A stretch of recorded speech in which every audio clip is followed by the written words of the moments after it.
Hi, నేను doctor Peddineni Anudeep, consultant spine surgeon, Medicover hospital, sangeet, Secunderabad.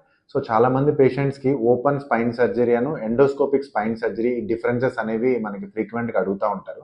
So endoscopic spine surgery advantages ఏంటంటే, so దాంట్లో incisions అంటే మనం ఏదైతే కట్స్ ఇస్తామో అవి చాలా మినిమల్గా ఉంటాయి. ఇప్పుడు మనం ఇక్కడ చేసేది మెడికవర్లో బైపోర్టల్ ఎండోస్కోపిక్ స్పైన్ సర్జరీ అంటాం. అంటే చిన్న చిన్న ఇన్సిషన్స్ 5 mm అంటే హాఫ్ ఏ సెంటీమీటర్ ఇన్సిషన్స్ 2 ఉంటాయి. సో దీనివల్ల ఏంటంటే లోపల మజిల్ అనేది డ్యామేజ్ చాలా తక్కువ ఉంటుంది. కన్వెన్షనల్ ఓపెన్ సర్జరీస్లో మజిల్ కట్ చేస్తాం, దీంట్లో త్రూ ద మజిల్ వెళ్తాం కాబట్టి సో మజిల్ డ్యామేజ్ అనేది చాలా తక్కువగా ఉంటుంది అనమాట. సో లోపల బోనీ డ్యామేజ్ తక్కువగా ఉండడం, సో దీనివల్ల ఇన్స్టెబిలిటీ అనేది మనము ప్రివెంట్ చేయొచ్చు. సో అలా కాకుండా హాస్పిటల్ స్టే తక్కువ ఉంటుంది కాబట్టి ఇన్ఫెక్షన్ రేట్స్ అనేవి చాలా చాలా లోగా ఉంటాయి.